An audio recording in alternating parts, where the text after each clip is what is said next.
Hey everybody, Nick Licameli here. Today we're talking about the plank. I'm going to show you something you can do to your plank, a small adjustment that takes a second to do, and it can make a world of difference in the effectiveness of your plank. Let's take a look.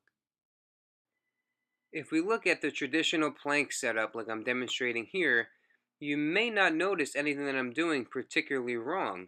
It looks okay, my back is straight, my glutes are engaged. However, I want you to focus on my toes and my arms. You see how my toes are being pressed back into the floor? So they're being pressed like down away from me. And my arms are being pushed forward. So think about if I was on a sheet of ice, what would be happening? My feet would be sliding out from behind me and my arms would be sliding forward in front of me. So now I'm going to make a simple modification. It's very subtle, but look at my toes now and my arms now. So what's happening now is I am pulling my toes up toward my head and pulling my arms down toward my toes. Okay, so if I was on a sheet of ice again, what would be happening is my feet and my arms would be coming together almost like a pike.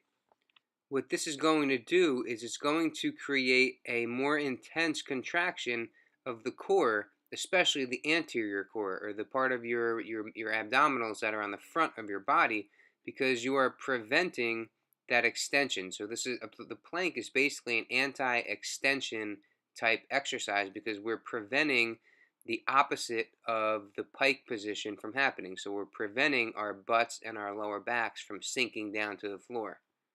So by pulling on the arms and forcefully pulling up on the toes, we are facilitating that isometric contraction even more than if we were just hanging out like I showed previously.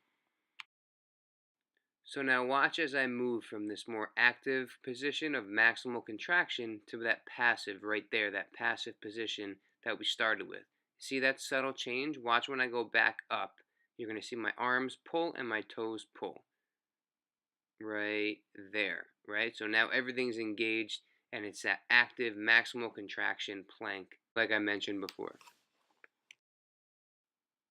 One way to introduce this concept and kind of get the feel for what this feels like is do a plank on a surface that doesn't have a lot of friction, so a slippery surface. So here I'm on a hardwood floor with socks and a towel on the ground. So you could see that if I kind of sit in that passive position, where I'm not pulling up on my toes and not pulling my arms in, the towel and my socks would slide out from under me. So that slippery surface acts as a good cue to tighten everything up and get out of that passive position.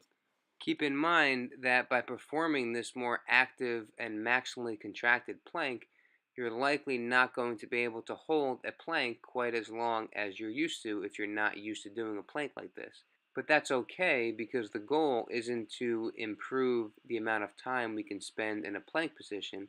The goal is to improve the strength of our core, and this is the way to do it. Thank you so much for watching. I hope this helps. Be sure to like, comment, and subscribe if you want, and we'll see you next time.